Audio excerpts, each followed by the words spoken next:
Понякога онлайн игрите крият неща, които могат да променят живота ти завинаги. Мен ме промениха. И ако чуеш моята история, може би ще променят и теб. Помня ясно тази юлска вечер. Беше горещо, дори задушно. Въздухът беше тежък и липсваше дори и лек ветрец. Родителите ми бяха излезли, а аз седнах пред компютъра да играя Roblox. Обичах да изследвам различни сървъри в Brookhaven. Именно тогава видях странното име – къщата на Ани. Не знам защо, но нещо ме притегли към този сървър. Когато влязох, всичко изглеждаше нормално.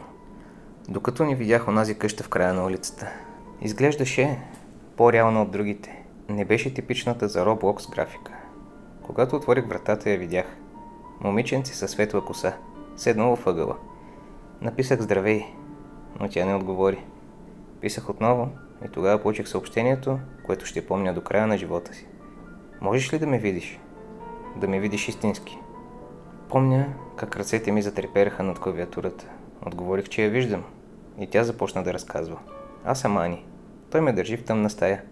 Има татуировка на дракон на ръката и винаги носи синя бейсболна шапка. Направих нещо, което вероятно беше глупаво. Потърсих в интернет.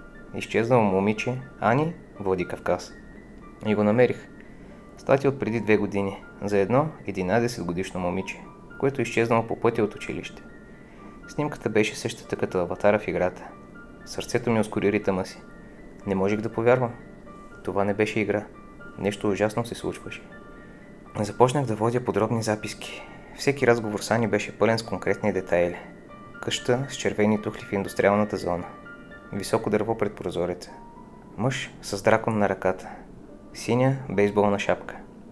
Най-страшното беше, когато тя написа: той води и други деца тук, но те не могат да ме видят. Само ти можеш. Тогава реших, че трябва да кажа на родителите си. Помня как баща ми първо се засмя, но после стана сериозен, когато му показах записките и статията. Той веднага си свърза с родителите на Ани, които потвърдиха, че детайлите за човека с татуировката са били само работна версия на полицията и никога не са били публикувани. С помощта на родителите на Ани отидахме в полицията. Първоначално се отнесоха скептично, но когато видяха, че знам непубликувани детайли от разследването, започнаха да ни слушат по-внимателно. Един от детективите, който работеше по случая, обясни: имаме заподозрян, местен бизнесмен, който доставя храна за училище, но нямаме достатъчно доказателства за обиск. Същата тази вечер Ани отново се свърза с мен. Под дъската на пода в стаята има кръв. Моята кръв. С тази информация полицията получи разрешение за обиск. Помня как напрежението беше неописуемо. Чакахме с родителите си в колата пред склада. Когато детективите излязоха, лицата им бяха бледи. Намериха стая, която точно отговаряше на описанието на Ани. Червени тухли, малък прозорец с дърво отвън. Под дъската на пода откриха следи от кръв. Намериха и компютър с Roblox и десетки фалшиви профила. Мъжът призна всичко. Как отвличал деца чрез игрите в продължение на години. След няколко дни, когато най-после напрежението оттихна, успях да седна на компютъра и влязох в същия сървър. Къщата вече беше празна. Имах едно чакащо съобщение в чата. Благодаря, Петър. Сега най-сетне душата ми може да си почине. Тялото ми е заровено в началото на гората под последния електрически стълб. Предадох това на полицията и те наистина намериха останките на Ани точно там.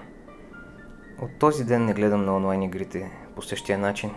Родителите ми винаги са ми казвали да внимавам с непознати в интернет, но никога не си представях, че опасността може да е толкова близо.